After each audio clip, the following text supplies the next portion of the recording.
Yeah. But with that said, we open the segment up. Edge and Christian, they welcome Seth Rollins out, and he comes out with Mercury and Noble. And Rollins, I guess he brings out champagne, which, you know, Edge and Christian kind of tease him for. Rollins is kind of talking up Edge and Christian here, saying, man, you guys, you innovated a generation. You know, your work with the Hardys and the Dudleys. I love you guys. If it wasn't for all that work, I might not have gotten into this business. You guys are incredible. And then this was like laugh out loud. And Rollins even went as far as to say that you guys were like heroes to me growing up.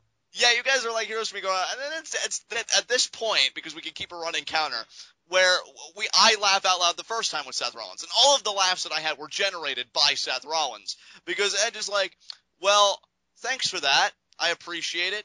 But I don't believe it. Sure I believe it. And then Rollins, this is only the second time I've heard him do No, this. because then Edge says about how it's condescending, and then Christian calls it lame, and then Rollins did what you said.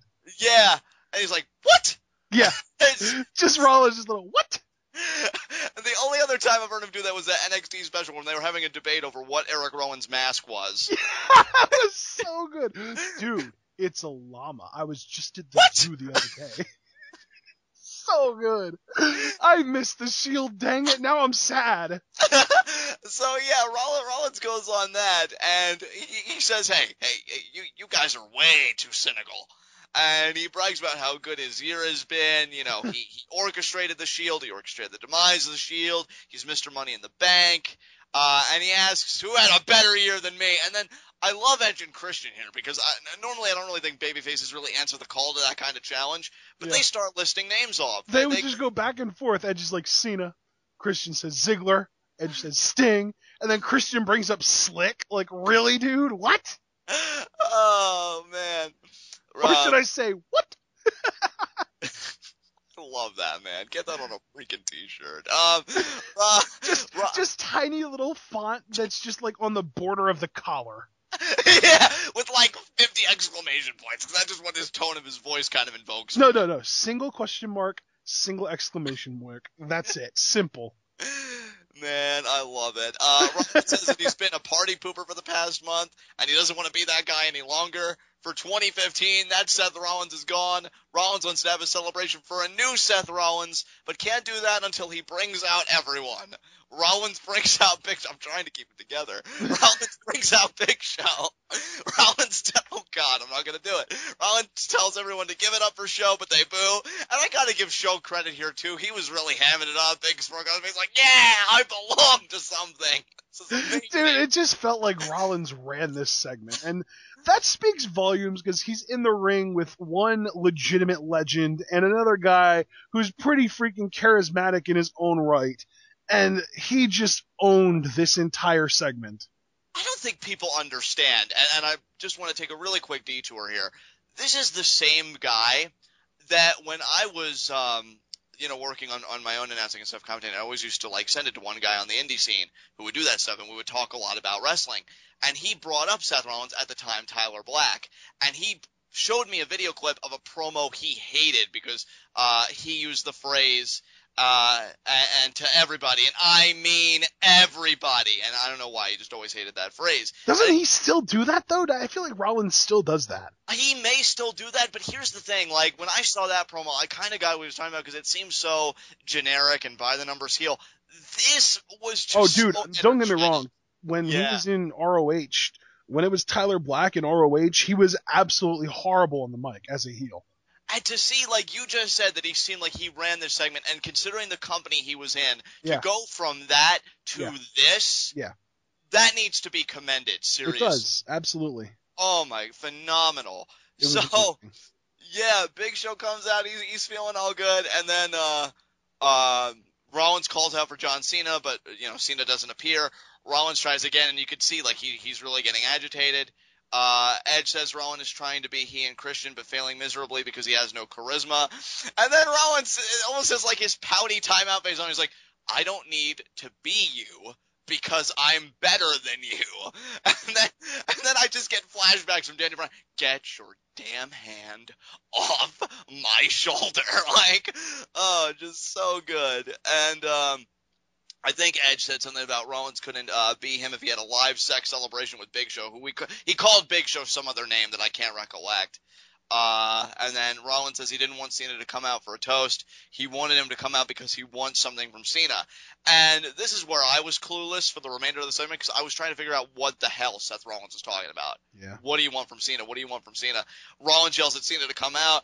Rollins says if Cena won't come out, he is forcing his hand. This leaves Rollins to cause Cena to, force his hand because Rollins uses violence. He uses the briefcase on Christian right in the stomach, taking him out, and then he lays the briefcase down. Big Show physically restrains Edge, puts his head on the briefcase, and Rollins pretty much, threatens. Puts his freaking foot on Edge's neck. Yeah, and says, I'm going to break his damn neck. Now come out. I'm going to paralyze this man. I'm going to paralyze this man. It got so dark, but in the most comedic possible way.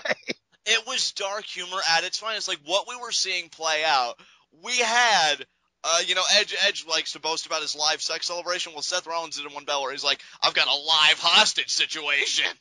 And John Cena does come out looking like really, really tentative and stuff, not really knowing how to approach it. And Rollins like, step back, right? I swear to God, John, I swear to God, like losing his goddamn mind. I'm just laughing my ass off. I'm like, oh my God. So good. I swear to God, you better back up and you better keep it right there.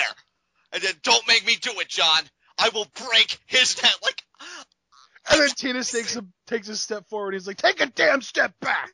Yeah, it's like, I will cripple this man. This is a father, John. This is a husband, John. Do you want him to not be able to hold his little girl, huh? You want him to not be able to play with his child? You want him to not be able to be a husband to live his life? The whole time I was watching behind the ring, looking for Randy Orton to show up and RKO Rollins out of nowhere, and it didn't freaking happen. But of course, it happened after the show. Yeah. WTF, WWE. Exactly. And then they do this little cat and mouse thing a little bit longer. Just Rollins be like, step back. They really dragged that out, too. They did, but you know what? Like, I didn't care. I was having And you know what I love, though, is that it took Rollins being like, bring back the authority for Cena to finally be like, okay, fine, I'll do it. Because, the whole time, if you weren't clued in on it, and because commentary even went out of their way to say what it was, because people seemed clueless, and I was clueless, and my mom, being the apparent wrestling genius that she is, managed to figure it out before commentary said it, but nobody had a clue what Rollins wanted from Cena, because when somebody says they want something from somebody else in wrestling, normally you think it's an object, it's some kind of a possession, but in this case, it was more along the lines of a favor. And we just didn't kind of think that abstractly. Maybe Rollins shouldn't have said, I want something from you. He should have said, I want something that you can do and only you can do. Yeah. But regardless, when commentary said it, I was like, oh. And then Rollins had to specifically say, bring back the authority. And there was this, I think that I literally saw a storm cloud over Rollins' head when he said that. All of a sudden, this beautifully well-lit arena became a dark and stormy night because the authority being mentioned, it's like, oh my God, we're going to go back to the freaking Dark Ages. Yeah, and then, before I get into that, I do have to say what I love about Rollins here, because Cena does finally concede. It's like, okay, I'll do it. I'll bring back the authority. And then Rollins is like, oh, well, thank you so much, John. But didn't he say, Ashton, you should know me better? You should really know me better. I'm going to kill him anyway. I'm going to kill him anyway. And he goes, which, by the way, that brings the counter up to 50 at this point with how much Rollins had me laughing.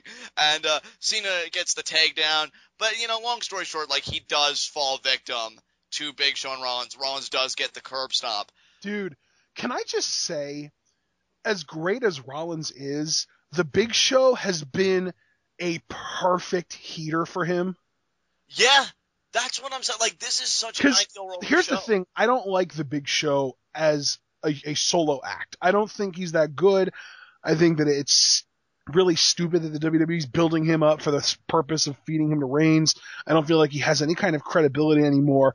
But just acting as Seth Rollins' muscle, basically, is an absolutely perfect role for him, because Rollins is great when he can just talk trash, but he's also not very physically imposing. And when you put literally the single most physically imposing entity in the world of wrestling next to him or behind him or in front of him or wherever you want to place him, that's a pairing that I can get behind. I honestly, if Rollins either A, doesn't win the title on the cash-in, or B, decides to wait until WrestleMania to cash in, I want Rollins and Big Show to have a tag team run. That'd be great. Yeah. It'd be like the new Jericho, except better. Definitely. I love that these two are together. I think the idea of Big Show is Seth Rollins heavy, getting this stuff done, especially when he's still got J&J Security, who they're scrappy, don't get much done. I mean, I ran all that down earlier. It's such an ideal fit. And here's the thing, too. If you want to think really long term, the inevitable split, because all entities split in due time, would be, I think, the perfect catapult for Rollins to have the babyface turn, because here he is, this small guy having to overcome this imposing giant. So I think it sets up a foundation really for everything so perfectly. And yeah, I just loved Rollins here. They all start walking up the ramp. Rollins They're is just cheering. Oh, wait, before they even go off the ramp, he's high-fiving everybody. He's hugging them, and you're like, yeah, we did it, guys, yeah. Authority. It was like they were a little league team, and they were just proud of themselves for finishing the season. It just so great. And they go up the ramp, and then the authorities. Oh, actually, no. I think even Brock and Heyman came out first. Brock and Heyman come out first. Seth is shaking Paul Heyman's hand. Notice, though, I don't think he shook Brock's hand. They just kind of exchanged a look, which I like that because, I mean, let's not forget, Seth Rollins is Money in the Bank. Yep. Brock Lesnar is the WWE World Heavyweight Champion. Brock has the target on his back, and Seth Rollins has a loaded quiver, man.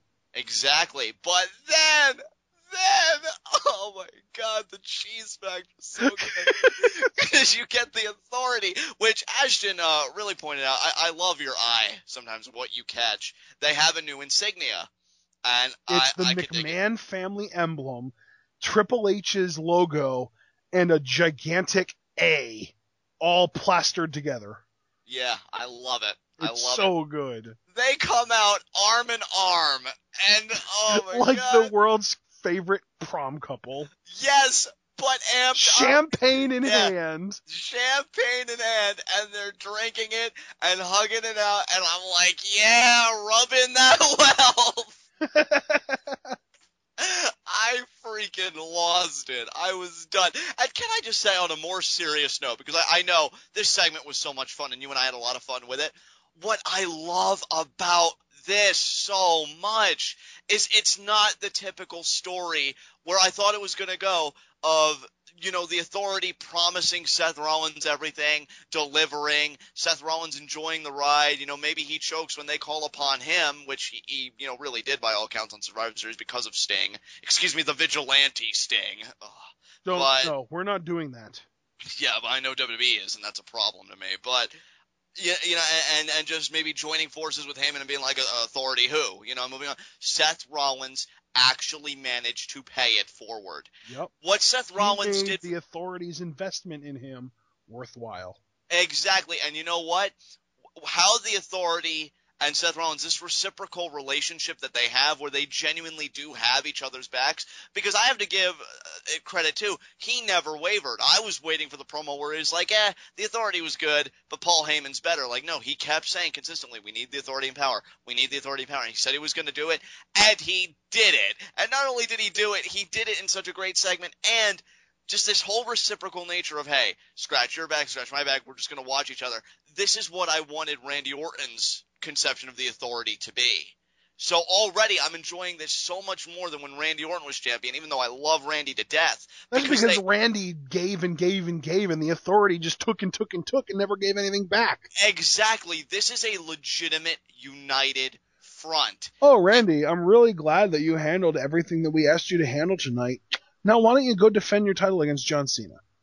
Yeah, exactly. Like here, I feel like everybody really is caring about each other's interest. Yeah. And another thing I didn't even think about too, dude, think about the reaction potentially towards John Cena and, of course, towards the authority by the former Team Cena, particularly in mind, Dolph Ziggler. Yes. For whatever reason, like he's because really he went through all of that And as of right now, it's literally for nothing. Yeah.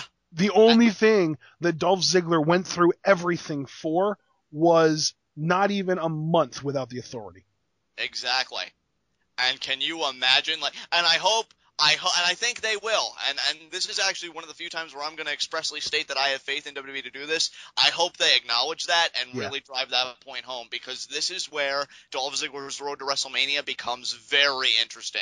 I have tried for the past few months to really figure out where he fits. And this may have given us somewhat of an answer. I think Sting is Triple H all locked up. We know Lesnar's probably going to go after Reigns, although I do love your idea of the whole cash-in triple threat, and I do think that has a likelihood of happening as well. But they're going to try and do something to Ziggler. I don't know, man. It's getting crazy, because I could just picture him and Cena having a segment where they bump into each other in the hallway, and Ziggler just looks at him and just kind of shakes his head and says, nah, man, I did all that for nothing. And not necessarily turn heel, but just really express his disheartening nature about it all. It gets very interesting now where Dolph's going to fit. So, yeah, they're all celebrating on the ramp, and that's how Raw ends. Just so fantastic. Oh, man. Anything else you want to say about this segment? Yeah. Great episode of Raw. Like I said, best episode in months and one of the best overall of the year.